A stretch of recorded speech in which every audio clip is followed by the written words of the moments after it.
Good morning, I'm Bruce Bugbee, and today we're going to talk about air temperature sensors. This is really part one in a series of environmental measurement seminars that we've designed to educate people on the key principles. I am joined in this effort by my colleague Mark Blomquist, who is the chief scientist for Apogee Instruments. He isn't going to be doing the talking, but he and I have worked together to analyze a wide range of sensors for environmental measurement. So we're going to start with perhaps the most fundamental measurement of all, which is air temperature. If you would ask me, when I was an undergraduate, do you know how to measure air temperature? I would say, oh yes, of course I know all about it. If you would ask me as a master's student, do I know how to measure air temperature? I would say yes, yeah, kind of, but there's challenges. And if you ask me as a experienced scientist, do I know how to measure air temperature? And I'd probably say something like, whew, that is a really challenging measurement. So we're going to help bring you up to the cutting edge of just the sensors today to do this. In a separate talk, we'll talk about shields. So this is the simplest thing. What kind of electronic sensors would you use for air temperature measurement? And historically, we've used alcohol thermometers and mercury and glass thermometers, but those are not electronic output. You can't record those. You've got to have a sensor that makes an electric output so we can do continuous recording of it. So this is all about sensors that have electronic output. Now let's jump to a picture that we've made that shows sizes and types of sensors. Here's a wide range of sizes, and in a minute I'll tell you why size is so critical, but let's just run over the sizes all the way from a human hair, and look at the size of this. 0.002 inches, 0.06 millimeters. This is tiny. Just barely above that, we can get fine wire thermistors that are just barely thicker than a human hair. Now these are used to use in a syringe to inject into an animal to measure internal temperature of an animal, but boy, they stay very close to air temperature because they are so tiny. So this would be a nice sensor, but this sensor in our long-term studies drifts. It's not a stable sensor, and that's a critical feature of these sensors. They have to be rock solid year after year after year. So we're not using this fine wire sensor, even though it's wonderfully tiny, because it's not solid in long-term studies. Going up the scale, thermocouples are a classic electronic way of measurement. They're widely used. They're inexpensive. You just take a strip of wire, twist it like this, you've got a temperature sensor. But they are not the most accurate reference standard, and for long runs of wire, they get expensive. The cost of thermocouple wire is about 10 times the cost of regular wire. So we mostly use these when we need to do lots of measurements in a small distance from the data logger, even though they can be small. So then going down the list, we get into the category of thermistors. So let's put a line under thermocouples. We'll call that number one. Thermocouples, or thermistors rather, are number two. And technologies, these have a big signal size. They're easy to measure. For years, these were considered not a reference standard because they drifted in the long term. So to avoid this problem with drift, for years we've gone to platinum resistance thermometers. Now lots of people know these by the acronym PRT, platinum resistance thermometer. Sometimes people say PRTD, and that's just a temperature detector. Those are the same things, PRT and PRTD. This one, like the typical PRTs, is enclosed in a stainless steel sheath. It makes this extremely rugged, but it's a bigger size than this thermistor, slightly bigger, and a lot more expensive. So finally, to get this even more rugged, Apogee sells a ceramic sheath thermistor, which is this enclosed in a big housing. You could drive over this with a truck. So for rugged places and direct burial in soils, this ceramic sheath thermistor is a good choice. But what we're down to is thermistors, particularly thermistors that are epoxy coated to nearly eliminate water infiltration into the sensor. That's what kills sensors, is when water gets into them. And the only two things that water doesn't get through are metal and glass. Epoxy, though, is close. The right kinds of epoxy are almost as impermeable as glass. So this one has got a special epoxy coating to make it water impermeable, and as a result of that, potentially very stable. So we've got thermocouples, thermistors, and PRTs as the categories. PRTs have long been considered the gold standard, but they have a couple of disadvantages. They're big, they're expensive, and they take up a lot of data logger channels.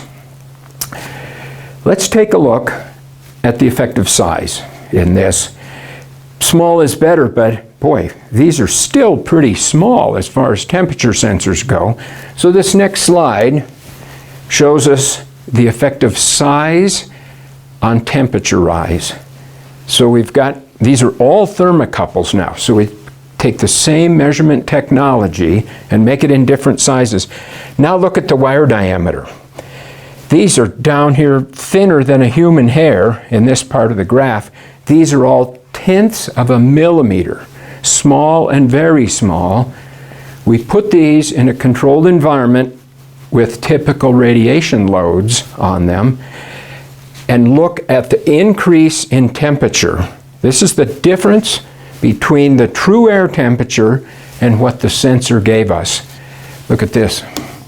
8 degrees C errors with big sensors in low wind speeds. This number over here, U, is wind speed, right there. So these are all fairly low wind speeds, but they occur on calm days. So this is high radiation coming into it. This is intermediate radiation. The point of this whole slide is these errors are gargantuan. If you're trying to get within a few tenths of a degree of the correct air temperature, you need to have a very small sensor, or make sure that sensor doesn't see the sunlight directly. These were with no shielding, and we'll talk about that in another seminar, the value and the importance of correct shielding. But for now, small is better. The errors can be enormous. So let's take a look at PRTs. All PRTs are not created equal. People say, oh, I've got a PRT. What kind of a PRT?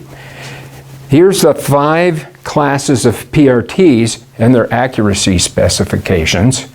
And plus or minus 1.2 degrees C, that is not a very accurate sensor, but we can go all the way up to 1/10 DIN, which is an extremely accurate PRT. So you can see these vary a lot in accuracy. Look at how much they vary in cost. 1x to 15x. These are great, but they're very expensive, and we'll compare these to thermistors in our next slide. We have done tests on these compared to this epoxy-coated thermistor that Apogee uses to measure air temperature, to see how good that is. So right here, we're going to do this comparison of thermistors to this yellow-bead PRT. And what we're going to compare in the next few slides is Class A thermistors, so intermediate accuracy, similar advertised accuracy, plus or minus 0.1, plus or minus 0.15, 0.01. This is still more expensive, but the specified accuracy is similar. So what we did in this test is took replicate Class A PRTs and compared them to replicate thermistors, and then we cycled them up and down and up and down, trying to make them fail. If something's going to go wrong, they've got to take this accelerated aging test. It was with high humidity. It was the worst possible scenarios. So really, we can get 10 or 15 years of aging in just 3 or 4 months by doing this, but we want to know these are going to be stable for the long term. So how'd this test come out? Well, first, PRT accuracies. They're not equally accurate over the whole range. Here's 0C, right at freezing, which is their peak accuracy, and as we deviate from that, these accuracies get greater. And again, here's the types of thermistors and their accuracy. Here's a picture of the PRT that Apogee sells, and we've got one right here, the real, and you can do the size comparisons. Apogee uses a shielded twisted pair cable. This is also a 4-wire ohm thermistor, which we'll talk about in a minute, but there for scale, it's there it is, not on the screen, right in my hand. By the way, so here's the yellow-bead thermistor. Tiny yellow bead, look at the difference in size. Pretty close, but the yellow bead is smaller. So if it's smaller, it stays closer to the air temperature. So how'd this test come out? After beating these things up bad, giving them 15 years. One other key point before I show you the test results. A thermistor, because it has a big signal, can be measured with one single-ended channel. I'm going to put SE on here, single-ended channel. That's an inexpensive data logger channel, and we can do that because it has a big signal. PRTs have such a tiny signal, at the minimum, we need to take 2 channels here on the data logger, but for the best accuracy, we need to have 2 differential channels, a 4-wire system to get the best accuracy. Not only is the sensor more expensive, but all those channels on the data logger add cost to the system. Each channel on a data logger can be several $100s, and this takes 4 of them compared to 1 up here. That's an overlooked cost in this thing, is the cost of these channels. All right, now, what do these do? Here is 96 cycles. We went from -20 to +60 C, 96 times up and down. The thermistors are shown here in blue, the yellow beads. The PRTs are shown here in red. Let's see if we can get rid of that. There we go. These are shown here in red. Here's the data. The thermistors had a slightly bigger error in the beginning, and you can see over the course of the test, the number of cycles, they drifted more. These are offset errors right here, so we can take those out and say, okay, if they all read perfectly, what would this graph look like? So we normalize this, and the thermistors are rock solid. They're better than the Class A PRTs. So for less money, you can get greater accuracy with this yellow bead thermistor. It doesn't mean all thermistors are better, just this one that has the epoxy coating on it, which is the one that Apogee has selected to sell. So now let's take a look. Remember I said there was better PRTs? Now let's take a look at some 1/10 DIN PRTs. How did they do? These are a higher quality, even more cycles. 10 months, 584 cycles, up and down, up and down. The 1/10 DIN PRTs were much better. This is rock solid. These are the 2 replicates right here. Those were rock solid in this test. So it's possible to get good PRTs. You just have to pay more for them.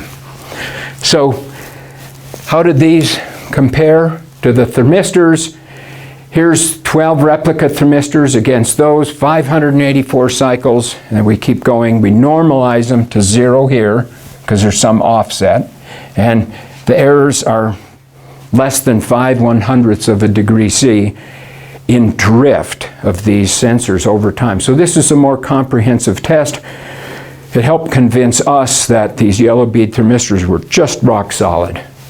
So let's look at an application. How good do you need air temperature, and how would these perform in a system in a severe climate?